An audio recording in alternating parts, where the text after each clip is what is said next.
Okay. The zombies aren't here. No zombies yet.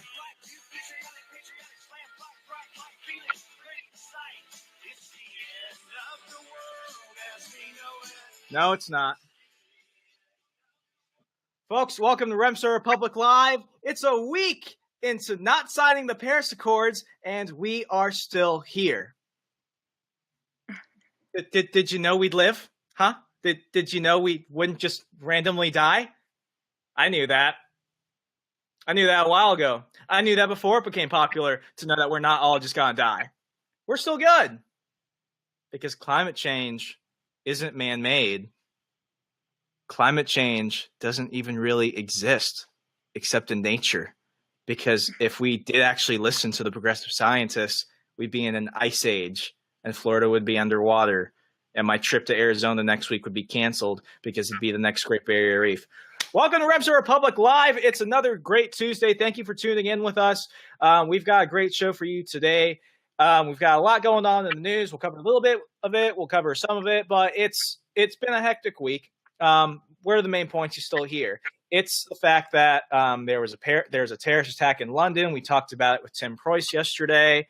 Trump is starting a Twitter war with the mayor of London. It's just everyone is treating him like I saw an article somewhere. It says Trump killed the world.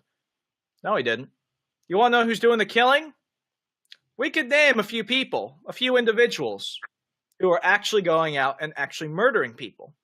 But the liberals don't want to care about that. You look at the liberal culture of death. We have the fact that they want to abort half their constituents. How could they be pro-minority, pro-women when they're aborting minorities and women? We have the fact that they want to take care of Paris, not Pittsburgh. A bunch of people are going to lose their jobs. They're going to lose their health care. They're going to lose their way of life. Probably going to go homeless. Probably going to starve to death. We're dead people. They want to bring in more refugees. They want to appease people who are radical Islamists. I'm not saying all Muslims. I'm just saying the radicals who are openly saying they want to bring death to the West. You know, those people don't want to kill us. Let me see. You've got the Bernie Sanders supporter that killed two innocent people who happened to be Muslim. He killed them because he was a white nationalist. He was a hateful person. He was a Bernie Sanders supporter. So you look at the culture of death, and for people that love life, love equality, love being progressive, it's a little bit odd. I want to go ahead and talk about that, but first I want to go ahead and introduce our guest. She's the owner of Maga Nationwide, LLC. Ladies and gentlemen, Stephanie Eitel. Stephanie, how's it going? Good. How are you? Actually, Lorraine Bruno is the owner. I'm just the anchor girl. So I am sorry. Please don't hate us for that. I don't want to tick off the one liberal fan who suddenly wants to, death panel me. So just to kind of start things off, how screwed are we because Trump killed the world? We're pretty screwed. I mean, everything you see in the news is constantly bashing Trump. I mean, everything's Trump's fault. We cannot take blame for our own situations. You know, the liberals that go, like you said, that liberal or the Bernie supporter went and killed somebody. You see videos now how this is what's happening in Trump America. No, this is not. This is not a Trump supporter that did this, So you see kind of happening in our country now. The world's going to end because of Trump. Exactly. And I want to bring up one of the comments. It's like, Ryan, let's look at this real fast. Jay Stewart Brock. Oh, yeah. And the Libertarian mayoral candidate was just found shot in the woods in Meridian, Mississippi. I'm not going to make an assumption. I'm not going to jump to conclusions. But it seems like the only people that actually go around killing candidates and politicians happen to be communists and Democrats. They're following the assassination tradition. But, you heard my spiel a moment ago. When it comes to promoting the culture of self-destructiveness, the culture of self-inflicted suicide, I think someone called it ethno-masochism. What's going on with people? Because I don't wake up in the morning and say, I want to be oppressed and watch everything around me and all my friends and family just burn. Yeah, for the white patriarchy. No, definitely. I mean, the thing is, if you look at one side, the other side. One has just a little bit more class and respect for especially our country, but for the world as well. So, yeah. What do you think of Trump's Twitter war with the mayor of London? You know what? People get mad at Trump for using Twitter, and I always defend him because you know what? The media really doesn't do their job. I think that a lot of truth has come up because of Twitter, because of things that Trump will tweet about. And I mean, what I just watched a video of all these police officers saying, we love Trump. I meet people, I like having conversation. I meet people from all around the world. I'll talk about Trump wherever I go. If I'm at the bar drinking, if I'm out in Minneapolis, wherever, which is dangerous because Minnesota has a high population of Muslims. And I mean, I do know Muslims who are Trump supporters, but obviously a majority are not. And, you know, I meet people all the time who love Trump from other countries, and they're rooting for him to win in our country. So I agree with his Twitter wars. I think that, you know, sometimes he can kind of stop a little bit, but I do agree that he uses Twitter to get information out. So I like the fact that he's going after the fake news. I like the fact that he's going after people like this weak-chinned mayor. But, you know, for the most part, and just full disclaimer, I didn't vote for Trump. I voted for a third-party regret. I'll continue to regret until the day I die. Yeah. Yeah, but, you know, I've never been a big fan of the Twitter thing. I still remember when he tweeted out the whole, you know, Miss Universe porno, and he just kind of goes after people at 3 a.m. I don't have a problem with him going after this mayor, because I remember when the mayor of London said this is just part and parcel of living in a big city. But you have Kellyanne Conway's husband, and Kellyanne, I always liked her from when she was on the Ted Cruz campaign. I was a big Ted Cruz fan. Her husband, who's a conservative lawyer, he went out the last couple of days and he said, "Sir, you've got to stop this because it's making us look bad." Do you think he should tone it down? Because while I don't have a problem with him going after this mayor, I do understand to the degree that it might be delegitimizing the office a little bit. Not that Obama and the others in the past didn't already delegitimize it as a whole, but I just feel that maybe he should. We've been saying this for over a year and a half now. Maybe he should let somebody else handle that specifically. Do you think it's helping him or hurting him? I think sometimes it does kind of hurt him a little bit, but it's kind of one of those things where it's, you know, it's kind of hypocritical because you see the left post things on Twitter. You see all these other, you know, left side figures posting things on Twitter. You know, Kathy Griffin posting a dead head, and now everyone's, you know, his decapitated head, and that's also okay. But yet Trump uses Twitter sometimes, and all of a sudden, bam, he's the worst person in the world. I mean, the thing is, people are very conservative, so they just want him to shut his mouth, and that's why I didn't like him at first either, until I kind of saw what was actually going on in the world. That's when I was like, oh my gosh, we need to vote Trump. That's the only way to save our world, basically, is to vote Trump. But you know, I think that sometimes, yeah, he does kind of need to zip it a little bit, you know, on the Twitter thing, just because it is kind of ruining it. People are very conservative and just don't like that really out there. Some of the things he says can be pretty out there. So exactly. And the one thing I really don't like seeing, and I'm seeing this from the moderate Republicans, I've been using air quotes a lot today. I gotta stop that bad habit. I'm gonna say something that's actually like I intend to say, and I'm still gonna put air quotes around it, and people are gonna be like, "What are you saying?" My bad. This mayor, I don't even like saying his name, Free Press, but it's the moderates are saying, "Oh, he's attacking him because he's anti-Muslim." Trump has never been anti-Muslim. You look at the travel ban. He was only banning countries that most of the world already put a travel ban on.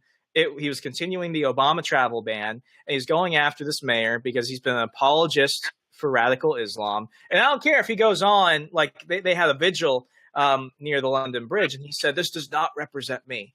He makes it immediately about Islam. It's like, oh, it's not the Muslims.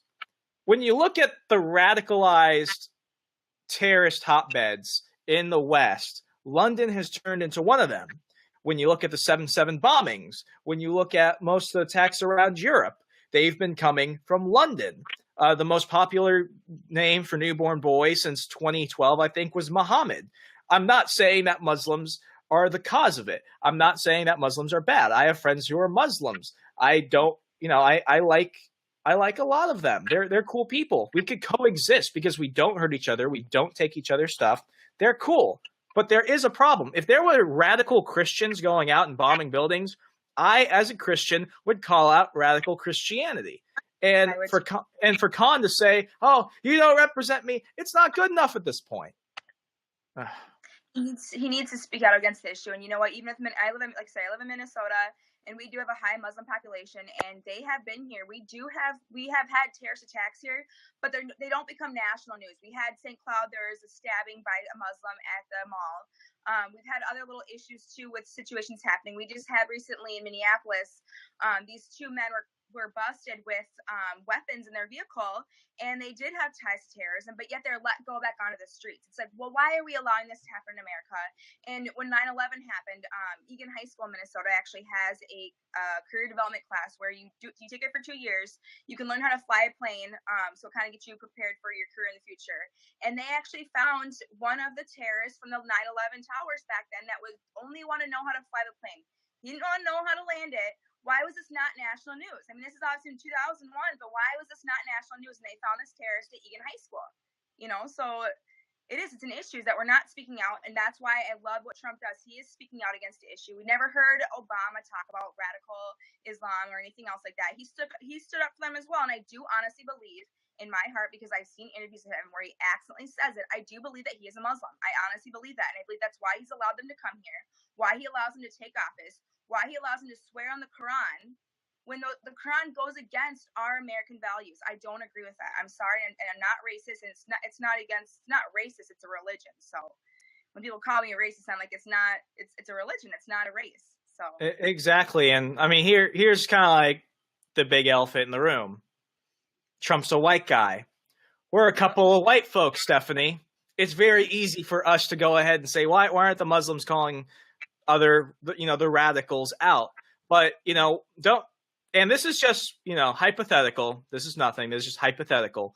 But if let's say I were president, I would have somebody who's a Muslim do the tweet the text for me. And then I go ahead and retweet that. Just from like the aspect, like they're already going to be against him because they already have him painted as anti-Muslim. It's like the Trump Russia fairy tale. It's a fairy tale. It's. But who did that? The media is before I decided I was all for Trump, I would see clips on the mainstream media of him saying, ban Muslims. But then after he'd say that, he'd actually go on to finish what he was saying by that. And that's what the news would do, is they clip out what he said, that one little piece. And then, that's why I became a Trump fan, because I started listening to his full speeches of what he was actually saying. So it's the media that has done that. And why are we sitting here allowing, they sit here and say, oh, he's going to piss all these Muslims off. And all of a sudden, before you know it, why do we have to worry about making them angry? We should be concerned with our safety before we're concerned about making them angry and making them offended. I mean, this is a real issue that's happening all around the world. Philippines right now is in martial law because radical Islamists are attacking their country. But you don't hear about that either in the news. So our country is definitely headed towards a rocky road here. That's for sure.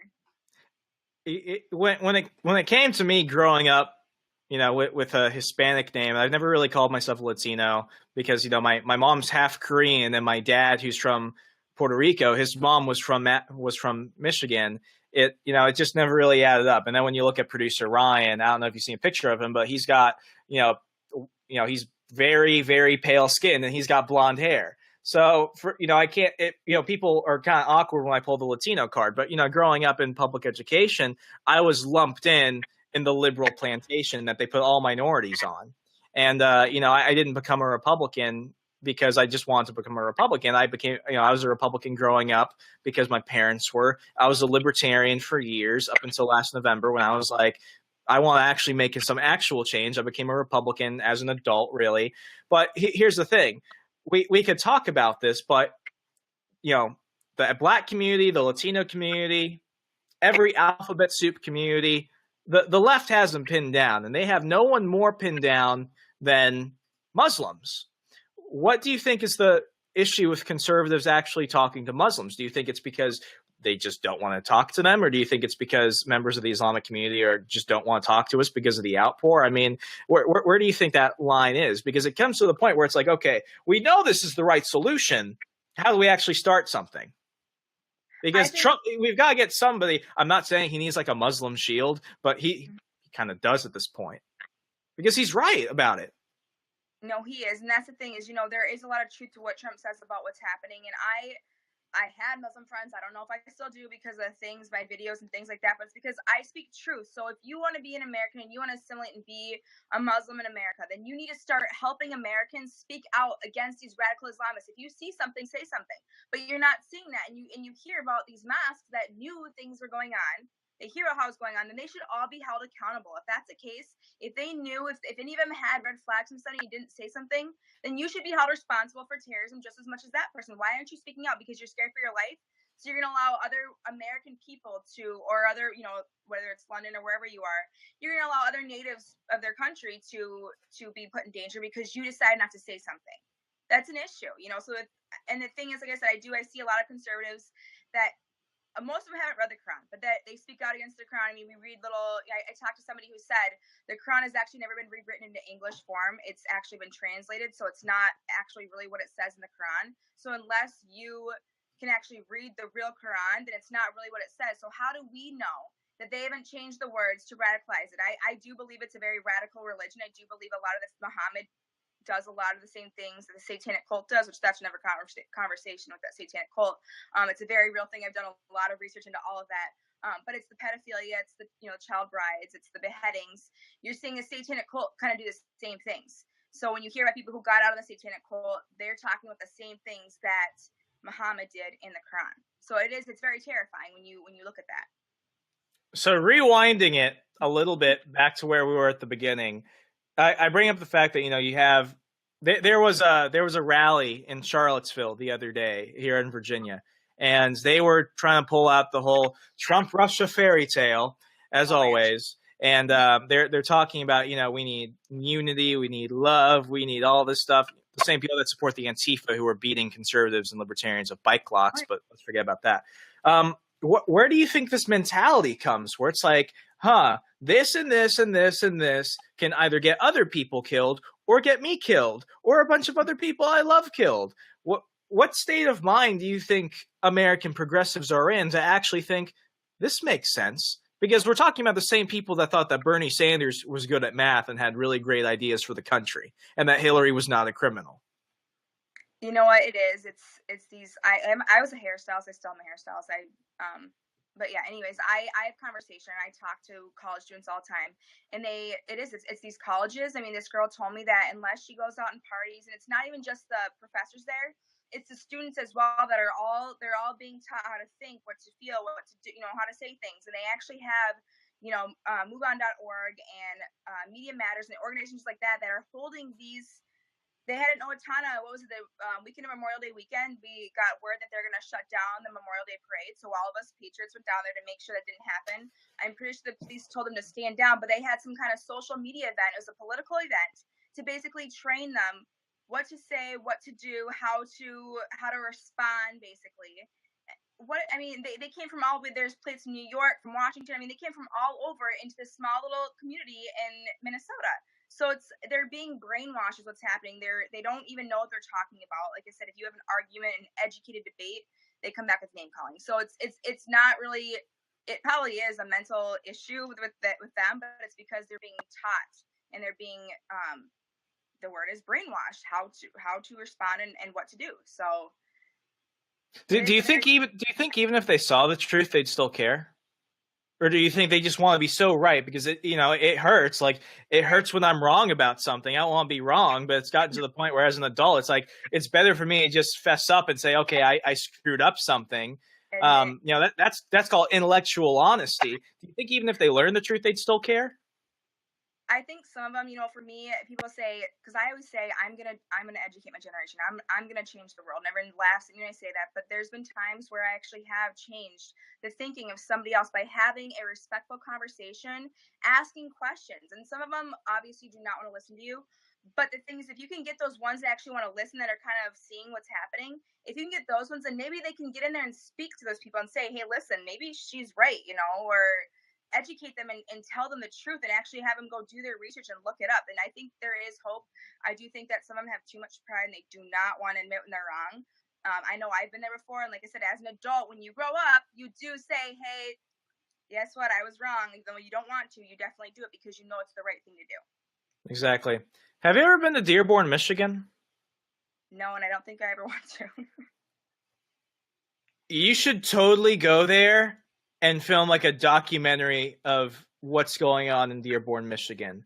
Because it seems that the only way liberals actually pay attention and even have their minds changed is when somebody puts up some type of, independent low-funded documentary about things, because it's getting to the point where it's not enough to say this is what happens in Saudi Arabia. This is what happens in the places that ISIS controls. This is what goes on in Iran. I think we actually need to say this is what's happening in Dearborn, Michigan. And folks, if you don't know what we're talking about, Google it. Google it. But Stephanie, if you took a trip to Dearborn, Michigan, I would share that crap around, because nobody believes it. People have been writing about it. People have reported about it. People have spoken about it. No one wants to actually confront it. It's like they put their blinders on, and it's like, oh, but we need to talk about the Trump-Russia fairy tale. Mm-hmm. It's ridiculous. It always goes back to Trump and Russia, and it's funny how, Megyn Kelly just had an interview with Putin, and he said, "You guys have no lives. You sit here and you spew out these lies, and you turn things around, and you twist things." And it's funny how this video came out, and I obviously posted and shared it, but I didn't see it anywhere else. I didn't see it going national news, what Putin was saying back to Megyn Kelly. So it goes to show what she was asking was, propaganda questions towards him, and he completely was like, no, that's actually not what's happening. This is not how that happened. This is the real situation. And with, I could go into Minneapolis, where we have, like I said, a bunch of Muslims up there, where all the refugees head up to Minnesota. And they have Islamic institutes here that they actually are not learning the American Constitution. They're learning Sharia law. And people have asked them that, and they've been told, yeah, we don't know what the laws are. They just learn Sharia law. So how is that not waking people up to seeing what's happening? We're doing the anti-Sharia march on the 10th. It's nationwide. There's one at the Capitol in St. Paul, and there's actually word that people who are on the NSA terrorist watch list will be attending that to come counter protest us. And I will still be there if it means I blow up. I guess it's God's plan for me, but it's terrifying, but at the same time, I will sit here and I will fight against it. I refuse to allow my country to be taken over and to see what's happening overseas. It will not happen in America. I will die fighting for my country. I've always loved America. Everything I buy is American flag stuff. So, I've obviously been a big supporter of America, and I will have the courage to speak out against it. So we'll see what happens on Saturday. Hopefully everything is fine. Everything is fine. Stephanie, if people want to follow you online and check out everything at Maga Nationwide, how can they do so? So if you go to Maga Nationwide LLC, you can follow that page. I also have my own personal page, Stephanie Eitel, which I do post things onto Maga Nationwide LLC. It's our page. We do have a store in there. We don't get paid for anything you're doing. I'm not getting paid for any of the things I'm doing at all. I'm literally doing it just to save America. So our store does go on to, when you purchase things from our store, that money does go to paying for permits, paying for donations for veterans and law enforcement, and items like that to hold rallies. So. Awesome. Stephanie, thank you so much for coming on the program today. It's been a blast having you on. Prayers, and hopefully everything will work out this weekend. No problems. Well, I'll get you back on the program soon, so definitely. Not a problem. Folks, do me a favor. Contact your Muslim friend and go get a meal. Like, go have lunch. Like, this is easy stuff. They're not part of a liberal plantation. They're not livestock for the progressives or the fake stream media. Go out and actually just be good. They're good people. They're loving people. They're your friends. They're your neighbors. They're your business owners. They're your bosses. They're your peers. They're your customers. This is America, darn it. Come on. I don't want to get all Tommy Lahren, America, but seriously, like we're better than everyone wants to make us sound. I do want to give one announcement out. Ron, you want to bring up the last point? Thank you, Mr. Producer. Don't worry about that. Hey, folks, just want to let you know, Fanboys and Freedom Volume 2 drops Friday on YouTube. We've got our $2 a month Patreon program where you get exclusive episodes, deals, sneak peeks, all that jazz. And we'll be back tomorrow. Take care, folks. I'm Rems UW Martinez with Rems Republic Live, and I'll catch you later.